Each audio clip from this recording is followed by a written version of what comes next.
AIMIMचे प्रदेश उपाध्यक्ष हाजी मोहम्मद युसूफ पुंजानी यांचा सत्कार, कारंजा शहराचा विकास करणार पुंजानी यांचे आश्वासन, ब्याच मंडळींनी पुष्पगुच्छ देऊन केले स्वागत। संपादिका सुनीता मेहसरे, उपसंपादक सय्यद अब्रार हामिद शेख, पत्रकार जोआल अहमद अकोलावाले, अतीक अहमद अकोलावाले यांनी केले कौतुक। वाशिम जिल्ह्यातील कारंजा लाड येथे नुकतीच नगरपरिषद निवडणूक संपली आहे। नगरपरिषद निवडणुकीमध्ये ऑल इंडिया मजलिस ए इत्तेहादुल मुस्लिमीन पक्षाच्या उमेदवार फरीदा बानो हाजी मोहम्मद शफी पुंजानी यांनी दणदणीत विजय मिळवला असून पक्षाचे प्रदेश उपाध्यक्ष हाजी मोहम्मद युसूफ पुंजानी यांचे सर्व स्तरावर कौतुक व अभिनंदन केल्या जात आहे।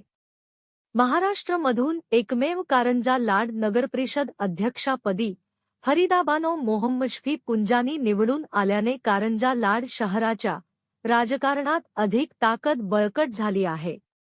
त्यामुळे कार्यकर्त्यांमध्ये व समर्थकांमध्ये आनंदाचे वातावरण पाहावयास मिळत आहे। यावेळी इलेक्ट्रॉनिक्स मीडियाच्या संपादिका सुनीता मेहसरे व उपसंपादक सय्यद अब्रार यांनी AIMIM पक्षाचे प्रदेश उपाध्यक्ष मोहम्मद युसूफ पुंजानी यांची भेट घेतली।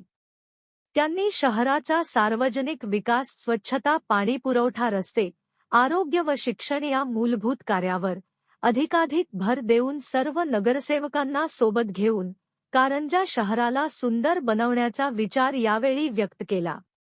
त्यांच्या या घवघवीत विजयाबद्दल व त्यांचा विचार विनिमय यामुळे नक्कीच कारंजा शहर सुंदर शहर म्हणून ओळखले जाणार आहे। त्यांच्या या कार्याबद्दल इलेक्ट्रॉनिक्स मीडियाच्या संपादिका सुनीता मेहसरे व उपसंपादक सय्यद अब्रार यांनी AIMIMचे प्रदेश उपाध्यक्ष मोहम्मद युसूफ पुंजानी यांना पुष्पगुच्छ देऊन कौतुक केले व त्यांना पुढील वाटचालीस शुभेच्छा दिल्या। प्रतिनिधी अब्दुल अजीज, न्यूज 24, आपकी आवाज।